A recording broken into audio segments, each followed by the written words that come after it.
Hi everyone, I'm Holly Hall with the Science Penguin, and I'm here today to talk to you about how to use ScienceELA in your classroom.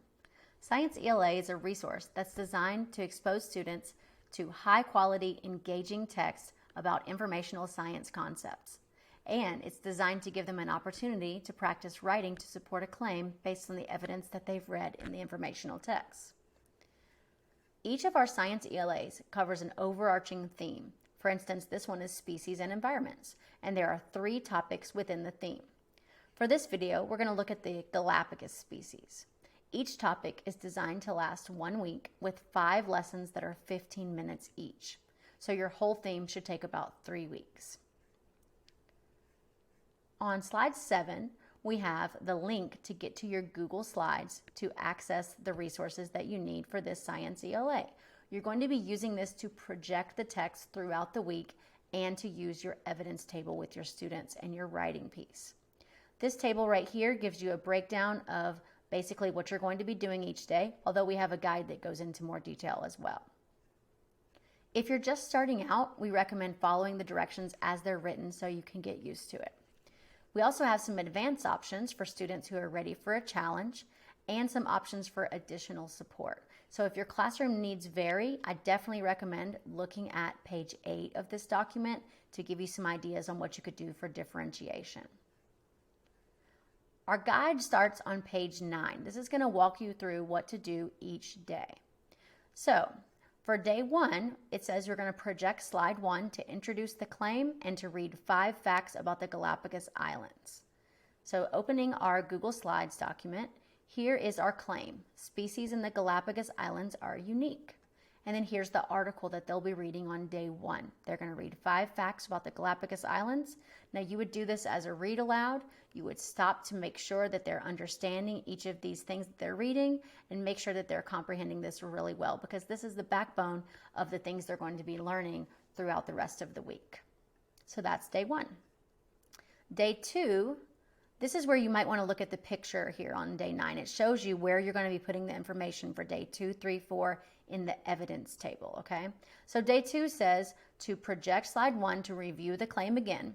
Then we're going to be looking at the slide for the first article we'll be reading and read aloud for that day. We're going to look at vocabulary and text to make sure we're comprehending, and then we're going to record information to support the claim using the evidence table. So let's take a look at that. So here's our article for day 2, Marine Iguanas of the Galapagos. You would read aloud with your students, making sure you're going over these vocabulary words, making sure they're fully comprehending, looking at this Venn diagram, discussing as you go. And then you're going to look on the evidence table, which is found on slide 6.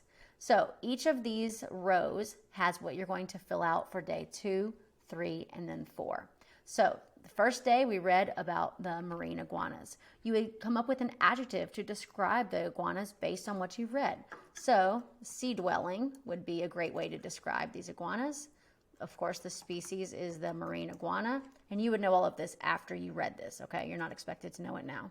And then after you've read the article, you would come up with any unique features that made it different from similar species. So as you might have remembered, in this article, it went over the differences between the green iguanas and the marine iguanas. So with your students, you would come up with a sentence to describe how the marine iguana is different.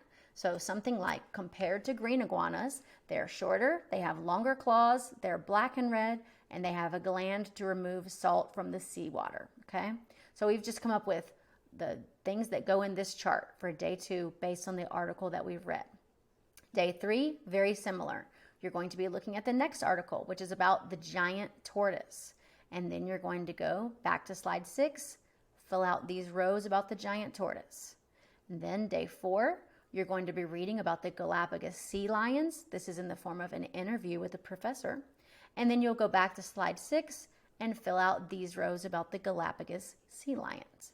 Now, if you are at a loss of what to put, or you would just like some more support as a teacher, we have this for you back in the PDF on page 11. So you can see some examples of what you could put in the evidence table for days 2, 3, and 4. Now, day 5 is a little different. For day 5, you will take the evidence statements that you've made okay? And then you're going to look at this linguistic frame. That's going to tell you how to structure your sentences. On your slideshow, the bottom part is not done for you. It just has a space ready for you to type. Okay, so you could create this with your students as you go on day 5. So you're taking what you wrote in the evidence table and you're creating one sentence about each of the animals, okay? So going back to the one that's completed for you, you can see that it's color-coded. The adjective is in green, the species is in blue, and then the unique features are in purple. And they've created a great sentence about each of the animals as their 3 evidence statements. Now notice that there are some optional transitional phrases for the evidence statements that you might want to teach your students as you're going through day 5. Okay, on day 5, you're also going to complete a concluding statement to sum up what you've read. Remember, your concluding statement kind of answers your claim, kind of sums it all up. So if our claim was species in the Galapagos Islands are unique, your concluding statement goes into more detail about that to say why. So the one that is a sample that's done for you, to sum up, species in the Galapagos Islands are unique because the animals brought to the island by ocean currents adapted to the island's environments over time. And we also have some transitional phrases for concluding statements that you may want to teach your students to spice up their writing a little bit. So day 5 is basically creating these evidence statements based on what you put in the evidence table and then creating a concluding statement to sum up that writing of all the things that you read throughout the week. Now, you could also take this further if you like. Here's a sample piece that's been edited for more variety in sentence structure so that it's not just copy and paste what you put for the entire week. And there's ways to take it up a notch. So if you want to have students add to that or be a little more elaborative, you can look at the boxes on page 12 for some ideas. Now in your slideshow, we also have some templates provided for that as well. On slide 7, we have if they wanted to put all of it into one piece like this without the evidence table, they could do that. Or if you just want to start with a blank page, they could put it all together there. So it's really up to you for making it work for your class.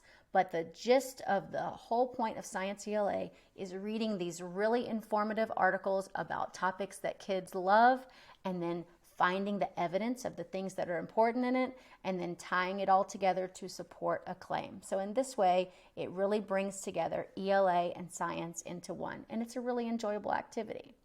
Now, to get these to your students, if you choose to put this in Google Classroom or Schoology so that they could type along with you, of course, you could hit share and then you could copy the link to give it to your students. Some teachers like to do that so they can do it along with them. Other teachers prefer to just project it and have the students watch as they model. Other teachers have the students do it on paper, okay? So there are printables as well. You can print these slides, and at the end of your document, there are printables where you could print them from the PDF as well if you wanted for the students to annotate on the text along with you while you projected it. So make it work for you, but either way, I know you're going to love it as you merge science and ELA together. Thanks for watching.